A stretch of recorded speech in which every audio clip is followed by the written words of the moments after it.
चलो फिर आगे शुरू करते हैं। तो इसमें क्या है कि एक दूसरे एडिक्ट की टेस्टिमोनी लिखी गई है। तो अभी तक हमने देखा था कि बिना अल्कोहल के उनको लगता है कि आपकी लाइफ बेमतलब की लगने लगती है, लाइफ का कोई मीनिंग नहीं है, आपकी लाइफ का अहम हिस्सा खत्म हो चुका है। इस तरह के थॉट्स रहते हैं। बट अल्कोहल, अगर आपको ऐसा लगता है कि अल्कोहल से आपकी लाइफ अट्रैक्टिव कर रही है या आपको कुछ वैल्यू एडिशन हो रहा है, तो वो गलत लग रहा है। क्यों? क्योंकि ऑथर ने अभी एग्जांपल्स दिए थे कि ओवर द टाइम आपकी हेल्थ, चाहे मेंटल हेल्थ हो चाहे फिजिकल हेल्थ हो, दोनों डिस्ट्रॉय होनी है। उस टाइम पर आप कितने अट्रैक्टिव रह जाओगे या तो तुमने जो देखा हुआ है ओवर द टाइम, जो लॉन्ग टाइम से जो कर रहे हो वो कितने अट्रैक्टिव हो जाते हैं बाद में जाके। स्टार्टिंग में देखो, अ, इंसान को शो ऑफ करने के लिए थोड़ा सा लगता है कि हाँ कोई बहुत बढ़िया कर रहे हैं, कुछ हटके कर रहे हैं, हम कुछ अलग हैं, हम कुछ दूसरे लोगों से हम बेहतर हैं। ठीक है, तो वो एक रहता है फितूर में। तो एक शो ऑफ करने की एक वो होती है मेंटेलिटी, वो बदर टाइम वो लाइफ डिस्ट्रॉय हो जाती है। तो इसमें एक टेस्टिमनी शेयर कर रहे हैं इन हिज ओन वर्ड्स। सी, उसका नाम है बंदे का, my father died when I was 22 from cirrhosis of liver. तो इनको लिवर की दिक्कत हुई थी। उनके पिताजी जब ये 22 साल के थे, उनके पिताजी खत्म हो गए थे। I watched his deterioration, the agony he went through, the ravings ultimately ruptured vein that led to him dying in a pool of his own blood and vomit. अब हुआ क्या था इनको, ये भी अल्कोहल एडिक्ट थे, इनके पिताजी भी थे। उनके साथ क्या हुआ था, वो बहुत ज़्यादा हेल्थ उनकी खराब हो गई थी। उनको मतलब उनके अंदर खराबियाँ आती जा रही थी। ठीक है, डेटोरिएशन मतलब कोई चीज़ की क्वालिटी खराब होती चली जाती है, डेटोरिएट हो रहा है तो खराब हो रहा है, तो खराबी आती जा रही थी। एगोनी मतलब बहुत ज़्यादा दर्द होता है, तो बोलते हैं एगोनी। इवेंटुअली द रेविंग्स मतलब कि वही तकलीफ है। And ultimately the ruptured vein. Ruptured vein का मतलब होता है कि नस का फट जाना।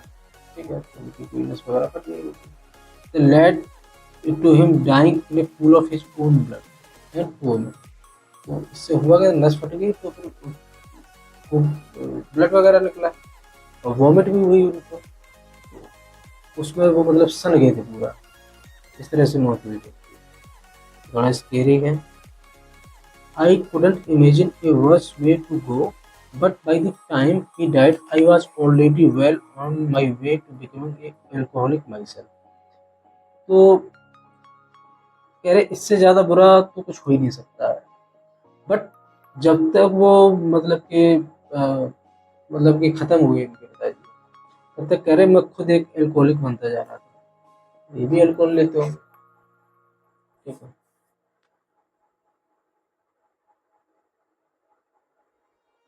My dad had been sick through his drinking for many years, and yet that still didn't stop me from going down the same path. कह रहे थे, ये कह रहे हैं कि इनके जो पिताजी थे वो काफ़ी टाइम से बीमार चल रहे थे। उनकी ड्रिंकिंग, जितने सालों से वो ड्रिंक कर रहे थे वो बीमार चल रहे थे। फिर भी ये देखते हुए भी वो खुद को उसी रास्ते जाने से रोक नहीं पाए। ठीक है, वो भी अल्कोहल लेने लगे। तो ये अपनी टेस्टिमोनी शेयर कर रहे हैं scene. In fact, I think it must have played a part in my own addiction. तो ये कह रहे हैं कि इससे मेरे खुद के एडिक्शन में होता क्या है। देखो, इनको क्या लगता होगा, इनके पिताजी की हेल्थ बहुत ज़्यादा खराब है, शराब बहुत नुकसान भी कर रही है, डॉक्टर भी बता रहा होगा, इनको दे भी रहा होगा। तो इससे एक नेगेटिव पब्लिसिटी, एक नेगेटिव अट्रैक्शन आता है कि यार देखो ये इतनी तकलीफें उठा रहा है ये इंसान, उसके बाद भी इसको पी रहा है, तो जरूर इसमें बहुत अच्छी चीज़ होगी, जरूर कुछ इसमें ऐसा होगा जो इसको बहुत ही ज़्यादा प्लेजर देता होगा। अभी तो अपनी मरने के कगार पे आ गया, इसको नहीं बंद कर पा रहा। तो एक तरह की ब्रेन वॉशिंग हो रही है, एक तरह का भ्रम पैदा हो रहा है कि हाँ यार ये तो बहुत अच्छी चीज़ होगी, कुछ तो इसमें बहुत ज़बरदस्त होगा तो हमें नहीं पता, इसको पी के देखते हैं तो पता लगेगा शायद। लेकिन बात है कि वो अडिक्ट इसलिए पी रहे हैं, इसलिए पी रहे, उनको मजा आ रहा है। ठीक है, तो ये इस तरह से कह रहे हैं कि वो भी इस चीज ने, क्योंकि एक नेगेटिव ब्रेन वॉशिंग हुई उनके अंदर, उनको लगा बहुत बढ़िया चीज हुई, वो कॉन्शियसली ये चीज़ ना सोचे, बट अनकॉन्शियसली तो उसके माइंड में जो सबकॉन्शियस माइंड है वो सब कुछ नोट करता जा रहा है हर चीज़।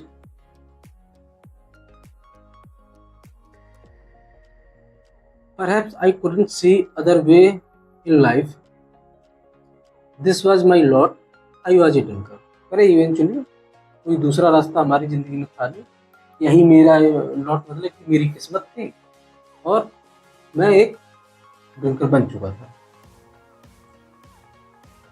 I had numerous health scares and after each one I would come off the booze for a few weeks or even months. तो बहुत ही ज़्यादा हेल्थ इनकी ख़राब हो जाती थी, हेल्थ में दिक्कत होती थी इनको, तो क्या करते थे कुछ दिनों के लिए तो बंद कर देते, कम ऑफ मतलब बंद कर देते, चाहे कुछ हफ्तों के लिए कुछ महीनों के लिए भी बंद कर देते, but I would always go back to it again और वापस से शुरू कर देते थे। I just couldn't see myself living without alcohol. ये कह रहे थे कि मैं अल्कोहल के बिना तो जीने की सोच भी नहीं सकता,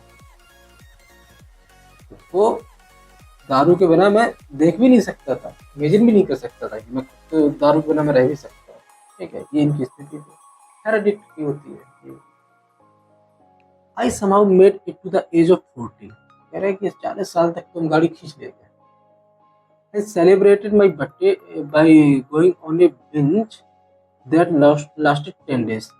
और मैंने अपना बर्थडे सेलिब्रेट किया और 10 दिन तक हम एकदम नशे में डूबे रहे। बिंज मतलब 10 दिन तक ड्रिंक करते रहे दबा के। ठीक है। आई woke up in A hospital और मुझे होश कहाँ आया भैया? अस्पताल।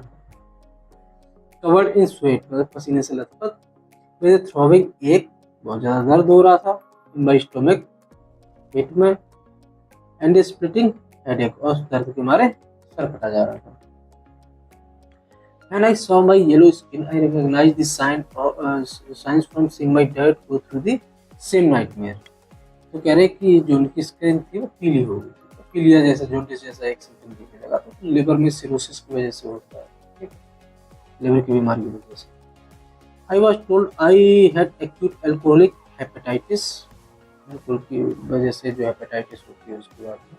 But I was lucky my liver still had a chance, मतलब उनके पास फिर भी एक चांस बचा हुआ था, ये ठीक हो सकते हैं।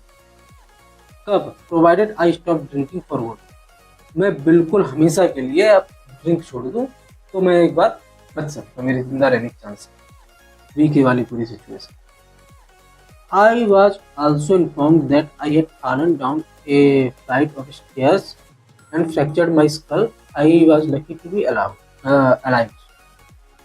तो ये कह रहे थे कि ये नशे में थे, तो उसी नशे में ये क्या हुआ था कि सीढ़ियों से गिर गए और उनका सर फट गया। तो स्कल फ्रैक्चर माई स्कल मतलब सर का जो अंदर का जो हड्डी होती है उसको स्कल बोलते हैं, खोपड़ी, उनकी खोपड़ी में फ्रैक्चर आ गया। I was lucky to be alive मतलब कि काफ़ी किस्मत वाले थे कि ये बच गए। it was the wake up call I needed। मतलब कह रहे हैं कि ये एक ऐसा एक सिचुएशन था कि मतलब अब मुझे मतलब कि वेकअप कॉल का मतलब होता है कि किसी को जगाना, ठीक है, तो ये एक ऐसा था कि मैं जाग गया था, ये एक ऐसा इंसिडेंट जिसने मुझे जगा दिया था। समथिंग स्ट्रक ए कोड इन माई हेड, तो मतलब कि मेरे दिमाग में एक चीज़ एकदम ये चीज़ बैठ गई थी, telling me I didn't have to go the same way as my dad. मुझे उस रास्ते पे मुझे जाने की जरूरत नहीं जिस पे मेरे पिताजी गए थे। तो ये कह रहे हैं आई हैड ए चॉइस, मेरे पास एक चॉइस थी। I had always assumed that alcohol addiction was my lot in life but I quit with Allen Carr's easy way 3 years ago and I don't miss it at all. कह रहे हैं कि इनको हमेशा लगता था कि अल्कोहल एडिक्शन ही इनकी किस्मत है, ठीक है, उससे ये बच ही नहीं सकते, वही इनके destiny. But I quit with Allen Carr's easy way, मतलब कि इस मेथड से मैंने छोड़ दिया 3 साल पहले और अब मैं इसको बिल्कुल भी मिस नहीं करता, बिल्कुल भी मिस नहीं करता, ठीक है। मतलब ये होता है फ्री होना, क्योंकि अगर आप मिस कर रहे हो, आपके अंदर डिजायर है, तो आप एडिक्टिव ही हो, चाहे भले आप ड्रिंक नहीं कर रहे हो। चाहे सिंपल सी एक चीज़ है, जैसे अपने गाँव में भी देखा होगा कुछ और लड़के होते हैं 13-14 साल के, वो भी ड्रिंक करना शुरू कर देते हैं। लेकिन उनकी अर्निंग कुछ नहीं होती है।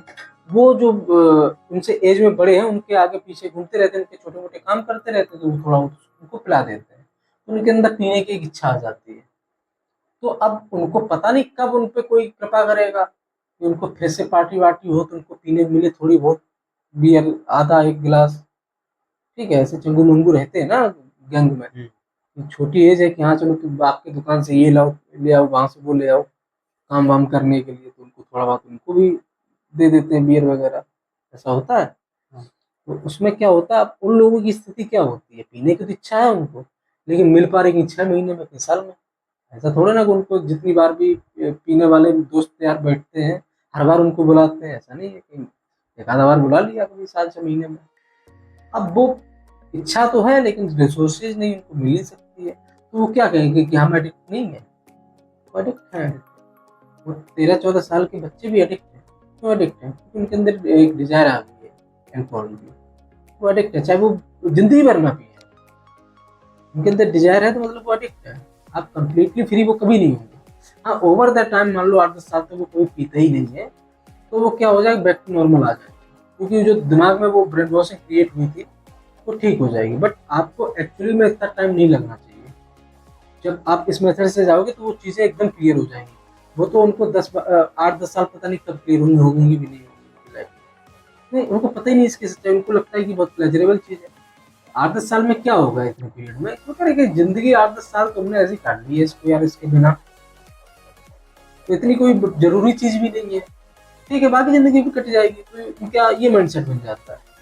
ठीक है, ठीक है, होगा थोड़ा बहुत प्लेजर, क्या करना उसका, छोड़ो यार, क्या अब उसके नुकसान ही है उसका। ठीक है, लेकिन साल 2 साल तक तो पक्का अपॉर्चुनिटी में रहेगा कि अब उसके दिमाग में यही है ना, ये प्लेजर है, ये चीज है। अब कोई डेली पीता है, ठीक है, अब उसकी पीने की इच्छा नहीं है लेकिन तब भी पीनी पड़ रही है, यही तो एडिक्शन का कमाल होता है। तो जो छोड़ने की कोशिश करता है वो भी बेचारा फंसा हुआ है, और जो नहीं छोड़ पा रहा वो तो फंसा हुआ है ही। डिनाइल, डिनाइल का मतलब कोई चीज एक्सेप्ट ना करना, ठीक है, उसको मानने से इनकार कर देना। Everyone with a drink problem wishes they could quit. The fact that they feel incapable of doing so makes them feel foolish and weak, and so they try to make themselves feel better by concocting excuses for why they continue to drink. समझो इस बात को, यहाँ पे आता है खेल इसका। ये क्या कह रहा है कि हर कोई चाहता है इसको बंद करना, छोड़ना चाहता है, ठीक है, हर शराबी छोड़ना चाहता है, तो लेकिन वो इसके कैपेबल नहीं होते उसको करने के, वो छोड़ ही नहीं पाते, उनकी क्षमता ही नहीं होती इसको छोड़ने की, कैपेबिलिटी ही नहीं उसके अंदर। तो अब उनको ऐसा वो फील करते हैं जबकि क्षमता उनके अंदर पूरी है, उनको लगता है ऐसा। तो और इसकी वजह से वो खुद को बेवकूफ समझने लगते हैं या कमजोर समझने लगते हैं, या दोनों समझने लगते हैं, बेवकूफ और कमजोर दोनों। ना हमें बुद्धि है, ना हमारे अंदर क्षमता है, शक्ति है इसको छोड़ने की, इच्छा शक्ति है। And so they try to make themselves feel better. तो अब वो क्या करते हैं कि कोशिश करते हैं कि चलो हम छोड़ तो सकते नहीं इसको, हम कमजोर हैं, हम बेवकूफ़ हैं, तो क्या सोचते हैं कि कुछ ऐसे बहाने निकाले जाए जिससे हम बेहतर महसूस कर सकें। क्या क्या बहाने होते हैं, क्यों वो पीते जा रहे हैं लाइफ में। तो जैसे कोई रीजन हो किसी भी ड्रिंकर का, मान लो ठीक है तुमने भी अपने लाइफ में ड्रिंक करी है, तो तुम्हारे क्या रीजन थे, तुम क्यों ड्रिंक करते हो, पहली बार क्यों करी, उसके बाद फिर आगे करते क्यों रहे, क्या रीजन था। इसलिए दोस्तों के साथ बैठ के मतलब ठीक है, दोस्तों के साथ, ठीक है, वो अच्छी बात है, चलो दोस्तों के साथ हो गई, और अकेले कभी नहीं पी। बेटर टाइम मतलब अच्छा समय मतलब लगता है पीने में बढ़िया, नेगेटिव फील कर रहे हैं। नेगेटिव फील कर रहे हैं तब पी रहे हो, और क्यों पीते थे, कोई रीजन नहीं था, नेगेटिव फील करना या दोस्तों के साथ बैठना, एनर्जेटिक फील करने के लिए, उससे एनर्जी मिलती है उसको, तभी किसी डिब्बे पे किसी कंपनी डिक्लेयर किया इससे एनर्जी मिलती है, तो तुम ऐसा क्यों मान लिया, कोई डिक्लेयर नहीं कर रहा है किसी एनर्जी मिलने, कहीं पे लिखा दिखा दो, क्योंकि जो इंग्रेडिएंट होते हैं वो लिखते हैं ना कि भाई इसमें ये है, इसमें वो है, और इससे ऐसा होता है, लिखते हैं ना, इसके बेनिफिट वगैरह बताते हैं ना। ऐसा कोई डॉक्टर बताएगा कि इसमें मेटफॉर्मिन है? वो तो रीजन नहीं है। तो ये सब क्या है, बहाने। रीजन नहीं कि दोस्तों के साथ मिल के, अब बाकी लोग भी मिलते हैं, मैं भी मिलता हूँ दोस्तों के साथ, क्योंकि दोस्तों के साथ मिले तो पीना ही जरूरी है। ऐसा थोड़ा ना, दोस्तों से मिलना ही एक अच्छी चीज़ होती है कि हाँ चलो कोई दोस्त है हमारा, हम उससे मिल रहे हैं तो खुशी होती है मिलते हुए। ड्रिंक का उससे क्या करें कि मिलेंगे तो फिर पियेंगे ही पियेंगे, ऐसा कुछ नहीं। वो एक बहाना है, क्योंकि दोस्त भी पीता है तुम भी पीते हो, तो चलो दोनों लोग मिलकर पी लेते हैं, तो अलग चीज़ हो गई। इसके अलावा तुम कह रहे हो कि नेगेटिविटी हो रही, प्रॉब्लम आ रही है लाइफ, प्रॉब्लम सबकी लाइफ में आती है, तो सब ड्रिंक थोड़ा ना करते हैं, तरीके ढूंढते हैं प्रॉब्लम सॉल्व करने के। तो ये सब बहाने होते हैं, ये रीजन नहीं होता। रीजन एक ही है कि आप ब्रेन वॉश हो, आपको लगता है इसमें प्लेजर है या इससे कुछ सपोर्ट मिलता है तो। और दूसरा रीजन होता है क्रेविंग्स को सेटिस्फाई करने के लिए, आपको अल्कोहल की क्रेविंग लगती है तो उसको सेटिस्फाई करने के लिए, ये दो रीजन, तो रीजन नहीं है। तो वो लोग क्या बताएंगे, कोई कहेगा मुझे इसका टेस्ट पसंद है दारू का, कोई कहेगा इट हेल्प्स मी अनवाइंड, मतलब मुझे रिलैक्स करती है, स्ट्रेस होता है स्ट्रेस कम करती है हमारा। I just do it to be sociable, अब तुमने जैसे कहा दोस्तों के साथ मिलते हैं इसको ना सोशिएबल करने के लिए, सब लोग मिल रहे हैं बैठ रहे हैं तो सोशिएबल करना है, ऐसा नहीं कि अब सब पी रहे हैं हम अकेले खड़े हुए हैं सबसे कटे हुए। कहते हैं ये इंसान घुलता मिलता नहीं किसी में, लोगों से घुलने मिलने के लिए, ठीक है। तो ये वहाँ आप बिना पिए भी मिल सकते हो, और ना कोई आपको भगा देगा वहाँ से कि आप पी नहीं रहे तो भाग जाओ, मैं आपसे बात नहीं करूँ, ऐसा कुछ नहीं है। या दोस्ती खराब होती है, मेरे दो तीन दोस्त पीते हैं, खूब पीने वाले हैं, लेकिन क्या मेरे दोस्ती में तो कमी है, जैसे वो दूसरों के साथ रहते हैं वैसे मेरे साथ रहते हैं, पीने वालों के साथ जो व्यवहार होता है वो मेरे साथ होता है, बस मैं भी पीता हूँ। तो ऐसा कुछ नहीं है, आप सोशेबल हो सकते हो बिना पिए भी, दोस्तों के साथ कर सकते हो, कोई दिक्कत थोड़ी ना है। There are all examples of how drinkers dilute themselves, तो बहुत सारे एग्जाम्पल्स हैं कि वो कैसे अपने आप को बेवकूफ़ बनाते हैं, ठीक है, या ब्रेन वॉशिंग को इंक्रीज करते हैं इस तरह से, बार बार रिपीट करके रीजंस को खुद को समझाते हैं दूसरों को समझाते हैं, लेकिन वो सिर्फ बहाने होते हैं, वो सच नहीं होते। They imply that the drinker has made a controlled choice to drink in each case, तो वो इम्प्लाई क्या करते हैं, वो ये दिखाने की कोशिश करते हैं कि उनके वो कंट्रोल है उनके पास, कि दोस्तों के साथ मिल रहे हैं हम तभी पी रहे हैं, ठीक है, एनर्जी की जरूरत लग रही है तो तभी पी रहे हैं, ठीक है, और भी जो भी सिचुएशन आई लाइफ में कि हमारी टेंशन होगी तो हम तभी पी रहे हैं, तो हम कंट्रोल्ड हैं, जिस तरह की सिचुएशन आती है तभी पीते हैं, ये दिखाने की कोशिश करते हैं, ठीक है। But everyone with drink problem knows deep down, क्या सच है, सच तो ये है, you don't control alcohol, alcohol controls you, आपको तलब लगे कि आप पियो, ठीक है, सिंपल सा लॉजिक है, क्योंकि एल्कोहल आपको कंट्रोल करता है। आप उस तरह की सिचुएशन क्रिएट करने की कोशिश करोगे, ढूंढोगे कि हाँ मेरे लाइफ में क्या बुरा चल रहा है, स्ट्रेस कहाँ है, या एनर्जी की कमी फील हो रही है, या दोस्तों से मिला जाए, ठीक है, वर्क वही कर रहा होता है, आपको पीना है तो आप उस तरह का माहौल क्रिएट करने की कोशिश करोगे। However, many drinkers are afraid to admit this fact, तो कई सारे ड्रिंकर्स होते हैं वो इस फैक्ट को, इस सत्य को मानने से इनकार कर देते हैं, ऐसा कुछ नहीं है, हमारे कंट्रोल है पूरा। They make up excuses for why they drink because they are afraid to accept the real reason, तो क्या होता है वो एक्सक्यूज बहाने इसलिए बनाते हैं कि वो जो रियल रीजन है इस चीज़ का, ड्रिंक का, वो एक्सेप्ट करने से डरते हैं, क्योंकि वो एक्सेप्ट करेंगे तो उनको लगता है कि नहीं फिर तो हमें लोग नीची नज़र से देखेंगे। क्या होता है कि दे आर इन ट्रैप, वो जाल में फंसे हुए, एक जाल में फंसे हैं, इस चीज़ को एक्सेप्ट करेंगे तो बाकी लोग सोचते हैं कि यार दूसरों को बताएंगे यार हम तो एक जाल में फंस गए हैं, ड्रिंक का एडिक्शन हो गया है, तो ऐसे तो फिर सामने वाला तो कुछ इज्जत भी नहीं करेगा, वो ज्ञान अलग देने लगेगा, उसको क्यों करते हो बंद कर दो, ये अच्छी चीज़ है, ठीक है, ऐसे करके तो ज्ञान अलग से देगा, तो वो पहले से ही एक अपना अलग मुखौटा बनाने के लिए बहाने बता देते हैं, ये बहाने, लेकिन अंदर अंदर उनको पता होता है कि वो फंस चुके हैं, वो बच नहीं सकते। तो ट्रैप को क्या बोलते हैं, alcohol addiction. This is frightening for a drinker to admit. तो वो ये मानने से डरता है। क्यों? It forces them to face their options. तो क्या उनको अगर वो एक्सेप्ट करेंगे तो अपने जो ऑप्शन है उनको एक्सेप्ट करने के लिए विवश हो जाए। क्या क्या ऑप्शन उनके पास होता है? स्टे इन द ट्रैप, पहले तो ट्रैप में रहो, ठीक है, और इसी तरह से जिंदगी की ये सफर तकलीफ अपनी जो मिजरी है उसको सफर करते रहो, वो तकलीफ सहते रहो। और दूसरा क्या है? इससे बचने की कोशिश करो। दो ही ऑप्शन बचते हैं ना उसके पास, दोनों में भाई उसको टेंशन है। पहला ऑप्शन क्या है कि अगर जिंदगी भर पीता रहेगा तो उसको पता है एक ना एक दिन उसकी हालत खराब होनी है, बर्बादी आनी है, कोई रोक नहीं सकता बर्बादी।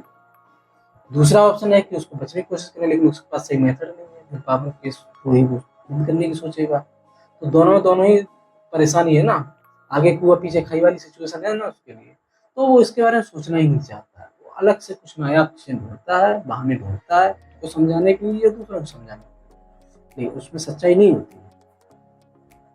Escaping seems more frightening than staying in because they have been brainwashed into believing it will be a difficult, painful ordeal and that they will spend the rest of life feeling deprived. अब क्या दिक्कत है? चलो पीने का तो उनको दिखता है कि लाइफ में बर्बादी आने वाली, बचने में इससे इसको छोड़ने में क्या दिक्कत है?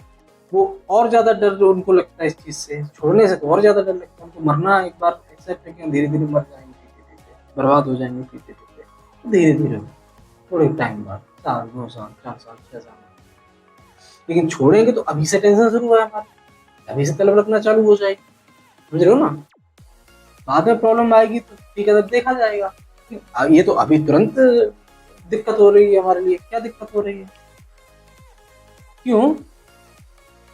क्योंकि उनको ये वो ब्रेन वॉश है कि ये इससे बचना बहुत ही ज्यादा मुश्किल होता है, ठीक है, बहुत ही दर्दनाक होता है। एंड दे विल स्पेंड, तो और दूसरा क्या है कि पूरी लाइफ भर वो वंचित, अपने आप को फील ऐसा करेंगे कि किसी चीज से वो वंचित रहने जा रहे हैं, बाकी लोग पहले एंजॉय कर रहे हैं, वो एंजॉय नहीं कर पा रहे, ठीक है, पूरी लाइफ उनको ऐसा फील होगा। तो ये ज्यादा, इससे ज्यादा वो लोग डरते हैं। Faced with that prospect, they tend to put off the evil date indefinitely. अब क्या है कि अब इस तरह की सिचुएशन से बचने के लिए कि भाई छोड़ेंगे तो ये सब दिक्कतें होंगी हमको, तो क्या कहते हैं कि चलो ठीक है बाद में कभी छोड़ेंगे, लेकिन उनको ये नहीं पता होता है कि कब छोड़ेंगे।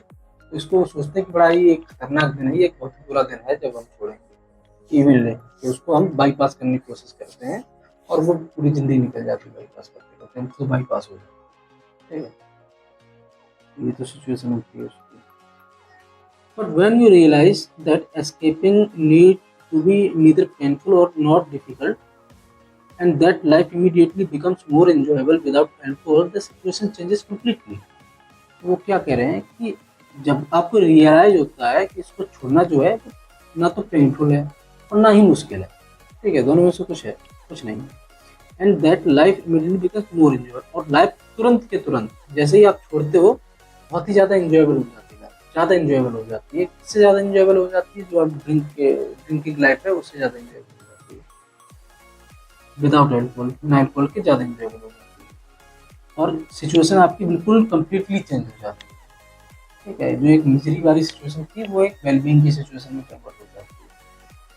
Rather than facing two evils, you find yourself facing one evil and one easy, happy option. तो दो तरह की सिचुएशन जो खतरनाक है, दो तरह की बुराइयां जो इवल्स हैं, उनको फेस करने की बजाय आपको सिर्फ एक ईविल ही फेस करनी पड़ती है, वो बहुत आसान होती है। क्या ईविल है? मतलब आपको ये चीज़ मेथड समझना है, ठीक है, और वो ये आसान है और खुशी देने वाला ऑप्शन है, वो चूज करना, आप छूट जाएगी आपकी। वो in their right mind would choose the former. तो अगर किसी का दिमाग ठीक है तो पहले वाली चॉइस जो जिसमें आपको लाइफ टाइम तक कंटिन्यू करना है पीना, उस चॉइस को कौन चुनेगा जब सेकंड ऑप्शन है आपको आसानी से और बिना किसी परेशानी के आपकी छूट जाएगी, और इवन आप इंजॉय भी करोगे इस चीज़ को, ज़्यादा इंजॉय करोगे इस प्रोसेस को। तो सबको ही चाहेगा कि हाँ आसानी छूट जाए, हम इस इन प्रोसेस को भी इंजॉय करें, ये चीज़ है।